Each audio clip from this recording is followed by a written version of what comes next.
네, 저는 지난 주일 저녁부터 수요일 오전까지 목회자 부부 행복여행이라는 프로그램에 참여해서 건강한 가정을 세우는 원리에 대한 세미나를 받았어요. 중요하게 제가 배운 것은 부부가 서로 다르다는 것, 그래서 서로 상대에 대한 이해와 배려가 있을 때 그 가정이 따뜻한 사랑의 공동체가 된다는 것이었습니다. 여러분 잘 알고 있는 말일 겁니다. 서로 배려하고 이해해 줄 때 가정이 평안하다. 근데 문제는 뭐냐면요, 그걸 위하여 시간을 내지 않는 것에 있다는 거죠. 여러분, 가정은 정원인데 정원사가 가꾸지 않으면 그 정원은 정글됩니다. 그 말에 저는 큰 공감을 했어요. 시간을 내어 가꾸지 않으면 가정은 정원이 아니라 정글이 될 수도 있겠구나. 근데 교회만이 아니라, 가정만이 아니라 교회도 그렇습니다. 하나님의 뜻대로 가꾸지 않으면 교회 역시 세상의 영향을 받아 세속화됩니다. 적자 생존의 정글이 될 수 있다는 거죠. 하나님의 뜻대로 가꾸지 않으면 교회는 세속화되어 부패하게 됩니다. 하나님의 영광이 아니라 사람의 영광을 위한 하나의 조직이 되고 만다는 것이죠. 그렇게 되면 생명력이 사라져요. 따라서 교회의 본질이 무엇인지 말씀 속에서 분명히 아는 것은 굉장히 중요합니다. 그렇기 때문에 저는 여러분과 나누고 있는 사도행전의 말씀이 아주 뜻깊다고 생각합니다. 왜냐하면 누가 뭐래도 사도행전은 교회의 본질이 무엇인지 가장 분명하게 보여주는 하나님의 말씀이기 때문에 그렇습니다. 여러분, 사도행전은요, 초대교회의 시작과 함께 어떻게 복음이 세계로 뻗어나가게 되었는지를 직접적으로 보여주는 사실들로 가득 차 있어요. 복음은 절대로 편안하게 전달되지 않았습니다. 예수님이 복음이 증거되는 곳에는 항상 복음으로 인한 핍박이 있어 왔었습니다. 생명의 위협을, 지금도 어느 지역에서는 복음 때문에 생명의 위협을 겪고 있는 사람들이 있습니다. 왜 그럴까요? 무슨 이유 때문일까요? 왜 교회는 핍박을 당할까요? 왜 복음은 거절당하고 있을까요? 왜 세상 사람들은 복음을 조롱하며 무시할까요? 교회가 나쁜 짓을 많이 했기 때문일까요? 혐오하는 범죄를 지었기 때문일까요? 전혀 아니죠. 순전히 복음 때문에 교회는 핍박을 받습니다. 사도들이 증거했던 메시지는 복잡하지 않았어요. 왜 이 땅에 예수님이 오셨는가? 도대체 예수님이 누구시길래 그분이 십자가 위에서 죽으셨는가? 그분의 부활이 나에게는, 우리에게는 어떤 의미가 있는가? 그게 전부였습니다. 예수님이 나쁜 사람이었습니까? 아니죠. 예수님을 선한 일을 두루 다니시면서 좋은 일을 행하셨던 착하신 분이셨습니다. 아멘. 우리 예수님 좋으신 분이세요. 사도행전 10장 38절은 예수님에 대해서 이렇게 이야기합니다. 같이 읽어볼까요? 하나님이 나사렛 예수에게 성령과 능력을 기름 붓듯 하셨음에 그가 두루 다니시며 선한 일을 행하시고 마귀에게 눌린 모든 사람을 고치셨으니 이는 하나님이 함께 하셨음이라. 아멘. 보세요, 여러분. 예수님을 만난 사람은 치유를 받았고, 아멘, 마음의 위로를 얻었습니다. 그럼에도 불구하고 예수님은 세상으로부터 미움을 받으셨어요. 물에 빠진 사람을 구해 주시는 구원자로 예수님이 오셨는데 보따리 내놓으라는 세상에 의해서 예수님은 십자가 위에 죽으셔야만 했습니다. 스테반 집사님은 그리스도인이기 때문에, 성령님의 인도에 따라 살았기 때문에, 예수님의 복음을 전했기 때문에 체포를 당했습니다. 복음을 미워하는 유대인들에 의하여 집사님은 율법과 성전을 모독했다는 고소를 받았어요. 신성 모독죄로 고소고발된 겁니다. 유대 사회에서는 이 죄는 용서받기 어려운 아주 무서운 죄였거든요. 스스로를 변호해보라는 대제사장의 말에 집사님은 담담하게 아브라함부터 시작해서 요셉과 모세 이야기를 통해서 하나님이 어떻게 이스라엘과 언약을 맺었고 어떻게 하나님께서 이스라엘 백성들을 인도하셨는지를 설명하기 시작합니다. 그러면서 말하는 거죠. 이스라엘이 하나님의 언약을 알지 못하고 요셉의 형들이 요셉을 시기함으로 요셉을 판 것처럼 예수님을 시기하며 주님의 복음을 거부하고 있으며, 모세를 통해서 이스라엘이 구원을 받았지만 이스라엘의 조상들이 모세를 반역한 것처럼, 모세를 따르지 않은 것처럼 구원자 예수님을 불신의 사람들이 따르지 않음을 꼬집어서 말했습니다. 결정적으로 스데반 집사님이 자기를 거짓 고소한 사람들의, 성령을 거스리는 사람들의 민낯을 드러냅니다. 하나님께서 보내신 이를 핍박하고 죽인 자신들의 치부가 드러나니까 불법의 사람들이 이를 갈았어요. 본문의 54절 말씀을 같이 읽어볼까요? 그들이 이 말을 듣고 마음에 찔려 그를 향하여 이를 갈거늘. 여러분, 스데반 집사님의 말씀을 들은 사람들은 그 마음에 찔림이 생겼어요. 마음에 찔림이 있는 것은 좋은 겁니다. 아멘. 왜냐하면 돌이킬 수 있는 회개의 기회가 주어졌기 때문에. 근데 마음에 찔림이 있는 사람들에게는 두 가지 선택지가 있어요. 하나는 회개하고 돌이키는 것이고, 또 다른 하나는 분노하며 화를 내는 겁니다. 오늘 본문에서 우리는 복음을 받아들이지 않는 이들이 빛이 아니라 어둠을 여전히 선택하고 있다는 것을 볼 수 있습니다. 그들은 이를 갈았어요. 그렇지만 자기를 향하여 이를 갈고 있는 사람들 앞에서도 스데반 집사님은 성령 충만하셨습니다. 부정적인 세상의 반응에 의하여 낙심하고 절망하고 원통해한 것이 아니라 스데반 집사님은 하늘을 보셨어요. 하늘을 보셨어요. 본문의 55절 말씀을 같이 읽어볼까요? 스데반이 성령 충만하여 하늘을 우러러 주목하여 하나님의 영광과 및 예수께서 하나님 우편에 서신 것을 보고 아멘. 아멘. 여러분, 스데반 집사님의 시선이 하나님께 있다는 것, 하늘에 있다는 것이 굉장한 의미를 가지고 있습니다. 여러분, 세상이 이를 갈 때 교회는 똑같이 이를 가는 것이 아니라, 성령의 사람들은 세상이 이를 갈 때에 원망하고 불편한 것이 아니라 하늘을 주목하며 하나님의 영광을 바라보는 것입니다. 바로 스데반 집사님이 그러하셨던 것처럼 집사님은 부활의 예수님을 보고 있었어요.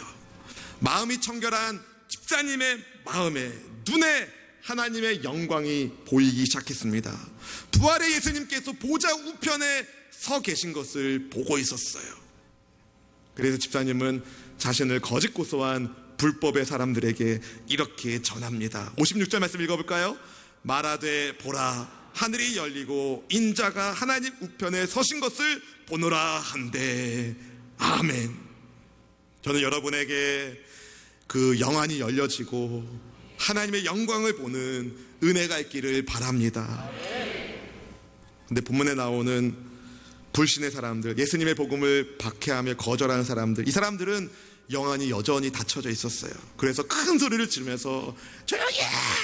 큰 소리를 지르면서 귀를 막으면서 일제히 집사님께 달려들어서 집사님을 성 바깥으로 끌어당겨 그를 내치고 돌에 쳐서 그를 죽이고 맙니다.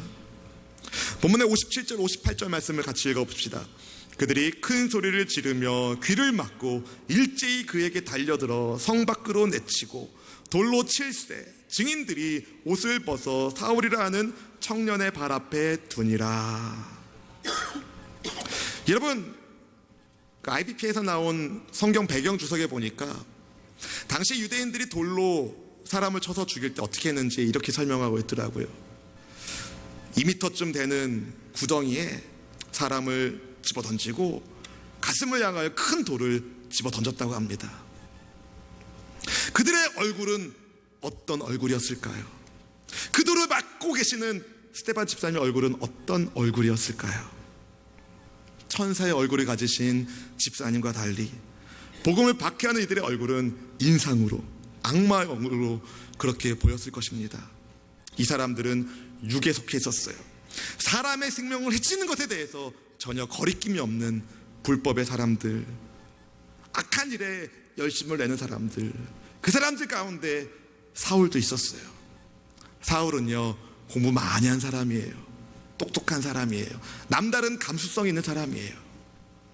그는 당대 최고의 교육을 받았던 인텔리, 수준 높은 사람이었어요. 그런 그가 어떻게 삽니까? 보면 사도행전 8장 3절 말씀은 이렇게 이야기합니다. 읽어볼까요?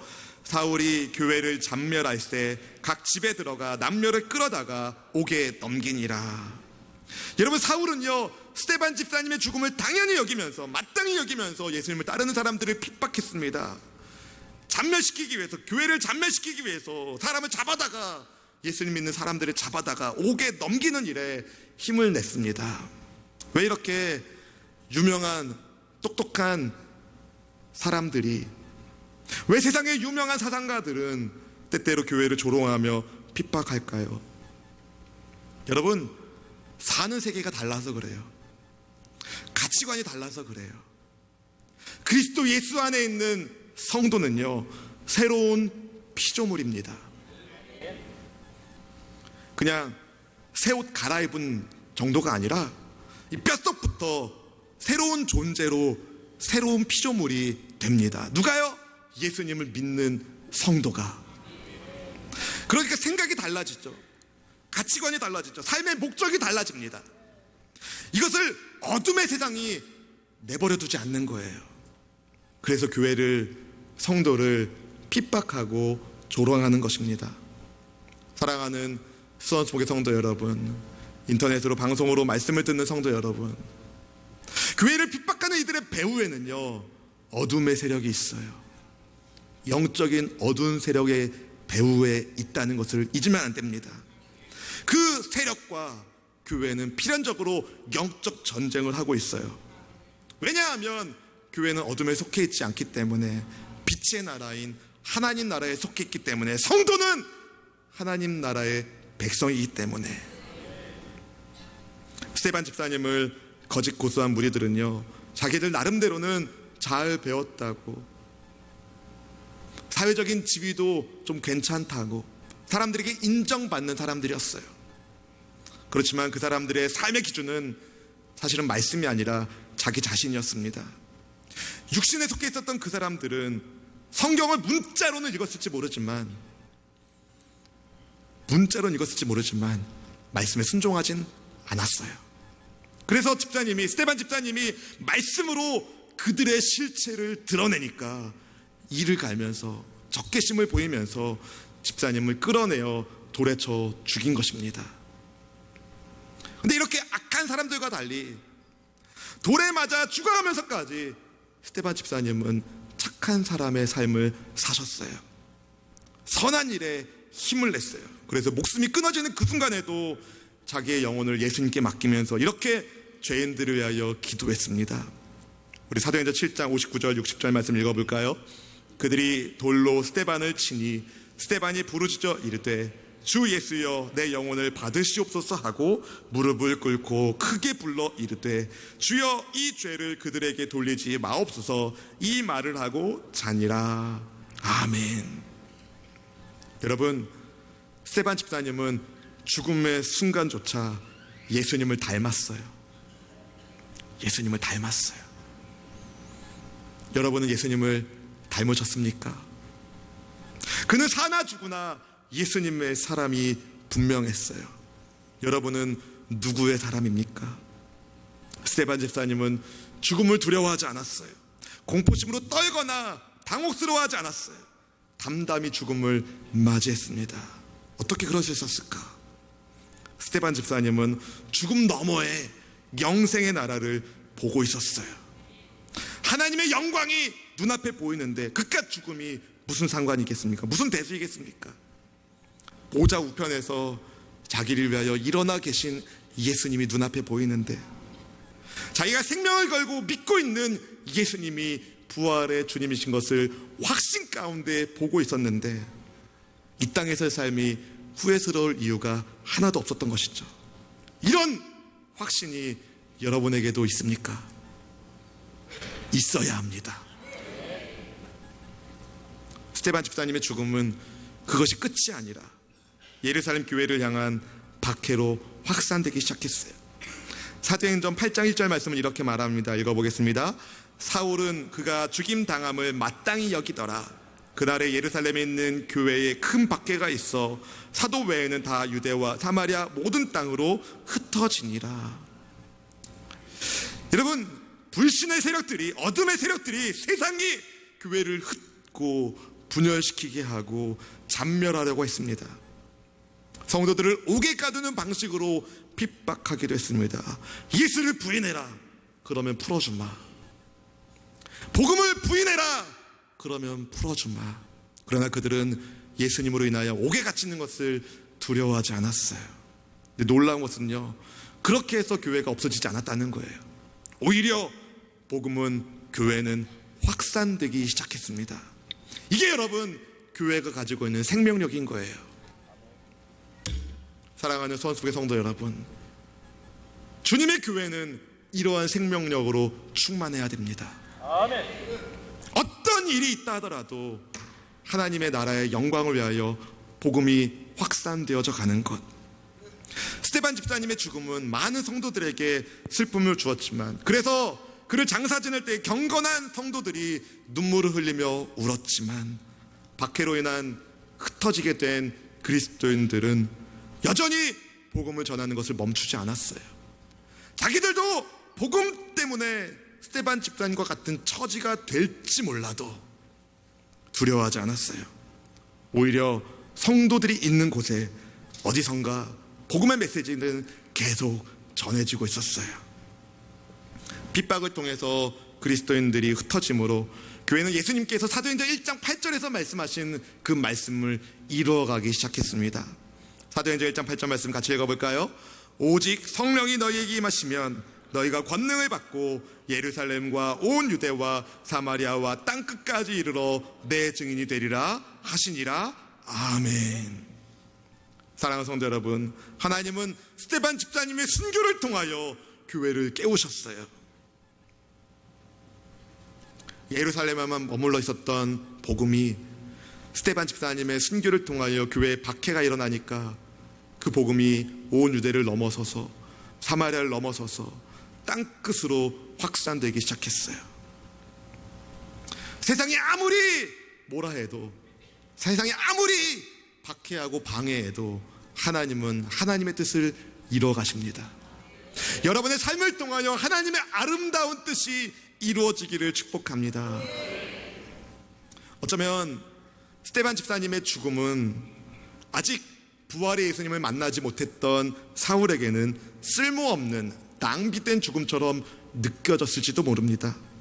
하지만 사울이 다메섹으로 가는 길에서 부활의 주 예수님을 만난 이후에 사울에게 스데반 집사님의 죽음은 또 다른 남다른 의미가 되었을 것입니다. 나도 목숨을 다해 스데반 집사님처럼 복음을 전하리라. 그분이 내 눈앞에서 돌 맞아 죽어가는 그 순간에도 보여주었던 그 얼굴, 그 빛나는 그 얼굴, 나도 주 예수의 복음을 위하여 내 생명을 다하리라. 목숨을 다해 복음을 전했던 스데반 집사님처럼 자기도 그러하리라는 결심을 하지 않았을까요? 그래서인지 2세기의 북아프리카의 신학자였던 터툴리안이 이렇게 말했다고 합니다. 그리스도인들의 피는 교회 성장의 씨다. 여러분, 교회는요, 피가 흐르는 곳입니다. 교회는 피가 흐르는 곳입니다. 첫 번째는 예수님의 보혈의 피가 흐르는 것이고, 두 번째는 순교의 피가 흐르는 것입니다. 우리 수원순복음교회에도 이 순교의 피가, 보혈의 피가 흐르고 있습니다. 아무것도 없었던 교회 개척 시절 때부터 우리 당회자 목사님과 사모님이, 또 믿음의 1세대들이, 신앙의 1세대들이, 우리 수원순복음교회 1세대 성도님들이 믿음의 역사와 사랑의 수고와 주 예수 그리스도에 대한 소망의 인내로 교회를 세우고 지키셨어요. 아무것도 없는데 피 같은 돈을 주님께 바쳐가면서 교회를 세우셨어요. 때때로 하나님이 먹을 것을 주시고 세우시면서 지금의 교회를 만들게 하셨어요. 우리 교회의 중요한 사역 가운데 몇 가지가 있죠. 병든 사람을 치유하고, 문제 있는 사람들의 문제를 해결하고, 가난한 사람을 구하는 사역은요, 우리 교회의 아주 중요한 사역이에요. 근데 가장 중요한 사역이 있는데 그것은 바로 믿음 없는 사람들에게 예수님을 믿는 믿음을 심어주는 것입니다. 왜냐하면 병에 걸렸어도 삶에 문제가 많아도 가난해도 예수님을 믿으면 그는 이미 하나님의 백성이에요. 죽음의 문제와는 전혀 상관없는 영생의 사람입니다. 아무리 육체가 건강하고 삶이 별다른 큰 문제 없이 잘 굴러가도 부유하게 살아도 예수님을 모르면, 예수님을 믿지 않으면 그의 미래는 불행할 뿐입니다. 그러니 성도 여러분, 예수님을 잘 믿으시기를 주님의 이름으로 축원합니다. 축원합니다. 여러분, 목사라고 해서, 장로라고 해서 그 직분이 그 사람의 믿음을 보장하지 않아요. 나는 정말 예수님을 잘 믿고 있는가? 늘 여러분 점검하셔야 됩니다. 내 생각이 하나님의 영광을 바라보고 있는가? 내 삶의 대부분은 주의 뜻을 위하여 헌신하고 있는가? 교회 혈관에 흐르고 있는 순교의 피에는요, 몇 가지 요소가 담겨 있는데 그 중에 한 가지는 오직 하나님의 영광을 위하여라는 정신이 담겨 있어요. 오직 하나님의 영광을 위하여. 그리고 부활하신 예수님에 대한 믿음의 확신이 그 순교의 피에 흐르고 있어요. 그리고 죄인들을 향한 용서의 마음이 흐르고 있습니다. 스테반 집사님이 순교의 순간에 하나님의 영광을 보고 부활의 예수님에 대한 믿음의 확신을 가지고 자기를 죽이고 있는 사람들을 용서하며 하나님 앞에 갔던 것처럼 순교의 피가 흐르는 곳에는 하나님의 영광을 위하여 주 예수님을 믿는 믿음으로 죄인들을 용서하는 사랑이 흐르고 있어요. 여러분의 삶은 하나님의 영광을 위하여 잘 빚어지고 있습니까? 좋은 성적을 따기 위하여 밤낮으로 공부할 때는 있어도 돈 좀 더 벌라고 밤낮 가리지 않고 365일 일할 적은 있어도 말씀을 위해 그런 열정을 보이신 적은 있으십니까? 성령의 말하게 하심에 따라 하나님의 말씀을 말하기보다는 온갖 세상에 떠도는 소문들을 전하는 데 더 많은 시간과 에너지를 소비하진 않았습니까? 여러분, 이제 과거는 정리하시고 눈을 떠서 하나님의 영광을 보십시오. 여러분의 감정을 자극해서 복수심에 불타오르게 하는 악한 원수들이 있어요. 이 원수들을 말씀과 기도로 물리치셔야 합니다. 요즘 우리 사회는요, 분노 조절 장애라는 희귀병을 앓고 있는 사람들이 점점 많아지고 있어요. 그 배후에 어둠의 세력이 있다는 것을 아셔야 됩니다. 사람을 오해하게 만들고 감정에 흠집을 내게 만드는 악한 행동들을 버려야 합니다. 오늘 본문에 말씀을 듣기 싫어하는 사람들은 어떻게 반응하는지 아십니까? 큰 소리 내고 귀 막고 다른 사람에게 해를 끼치죠. 주님의 성도는, 순교의 피가 흐르는 교회는 귀 열고, 아멘, 귀를 열고 큰 소리 내지 말고 사랑으로 하나 되어야 합니다. 하나님의 마음으로 영혼의 소통을 이루어야 한다는 것입니다. 그게 바로 교회입니다. 교회, 서로를 사랑하는 공동체, 하나님의 영광을 위하여 순종함으로 서로를 사랑하는 공동체, 그게 바로 순교의 피가 흐르는 교회의 모습입니다. 여러분, 우리 몸에는요, 내가 알지 못하는 사이에 피가 계속 흐르고 있어요. 혹시 아니에요 목사님, 제 피는 가끔 멈춰요, 그런 분 계셔요? 네, 그런 분은 빨리 병원 가야 돼요. 언제 죽을지 몰라요. 알지 못하는 사이에 우리 몸에는 피가 계속 흐르고 있습니다. 우리 피 안에는 여러 가지 요소들이 담겨져 있는데 대표적인 게 적혈구, 백혈구, 혈소판입니다. 근데 적혈구와 백혈구의 역할이 되게 특이해요. 이 백혈구는요, 우리 몸에 들어오는 병균을 없애는 역할을 합니다. 병균을 없애는 역할을 백혈구가 해요. 적혈구는요, 우리 온몸에 필요한 산소를 공급해주는 역할을 해요. 근데 백혈구가 어떻게 나쁜 병균을 없애는지 아십니까? 나쁜 병균이 딱 들어오면은요, 백혈구가 그 병균을 끌어안는 거예요.